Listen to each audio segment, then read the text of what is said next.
ഞങ്ങളുടെ കല്യാണം തിക്കോടി വീട്ടിൽ വെച്ചിട്ടായിരുന്നു. അപ്പോൾ അന്ന് ഒരുവിധം എഴുത്തുകാരൊക്കെ അവിടെ ഉണ്ട്. തിരുവനന്തപുരത്തു നിന്ന് ഇവരെ കൂടെ ONV സാറും പിന്നെ കോഴിക്കോട് നിന്ന് അഴീക്കോട് മാഷൊക്കെ ഉണ്ട്. ഇവിടുന്ന് കോഴിക്കോട്ടു നിന്ന് തിക്കോടിയ മാഷ് ബഷീറും ഒക്കെ ഉണ്ട്. അപ്പോൾ ബഷീർ വരനും വീട്ടുകാരും ഒക്കെ വന്ന് ഗേറ്റിൽ, അപ്പോൾ ഞങ്ങൾക്ക് എങ്ങനെ വെച്ചാൽ ഗേറ്റിൻ്റെ അടുത്ത് നിന്ന് തന്നെ വാഹനം നിർത്തിയിട്ട് വരനെ, അങ്ങനെയാണ് വടക്കേ മലബാറിലെ രീതി, ആനയിച്ച് വീട്ടിലേക്ക് കൊണ്ടുവരിക. ആളൊക്കെ മാലയൊക്കെ ഇട്ട് കൊണ്ടുവരണം. അപ്പോൾ ഇങ്ങനെ മാലയൊക്കെ ഇട്ട് എൻ്റെ സഹോദരനും അമ്മാവനും ഒക്കെ കൂടി ഇങ്ങനെ എഴുന്നള്ളിച്ച് ഇങ്ങനെ കൊണ്ടുവരുമ്പോൾ വൈക്കം മുഹമ്മദ് ബഷീർ അവിടെ നിന്നിട്ട് തടഞ്ഞ്, നിർത്ത് അബ്ദുള്ളേ, എന്തൊരു പണിയാണ് നീ കാണിച്ചത്. അപ്പോൾ കൊച്ചു ബഷീറെ, ഈ ഇവിടുത്തെ വിവാഹം ഇവിടെ നടന്നു പോയില്ലേ, നീ ലേറ്റായിപ്പോയല്ലോ.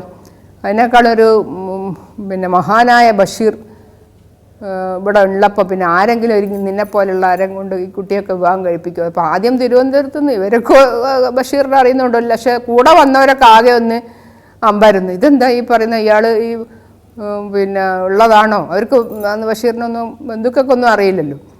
അപ്പോൾ ഇനി ഇത്രയും എന്നെപ്പോലെ സുമുഖനും ആരോഗ്യവാനും പിന്നെ ചെറുപ്പക്കാരനൊക്കെ അവരായ ഒരു ബഷീർ ഉള്ളപ്പം ഒരു തിരുവനന്തപുരത്തുകാരൻ ബഷീറിന് ഇവിടെ എന്താ പ്രസക്തി എന്ന് പറഞ്ഞു. അന്നൊരു വലിയൊരു തമാശയായിട്ട് ഇപ്പോഴും ഞങ്ങളെ നാട്ടുകാർ പറയുന്നത്.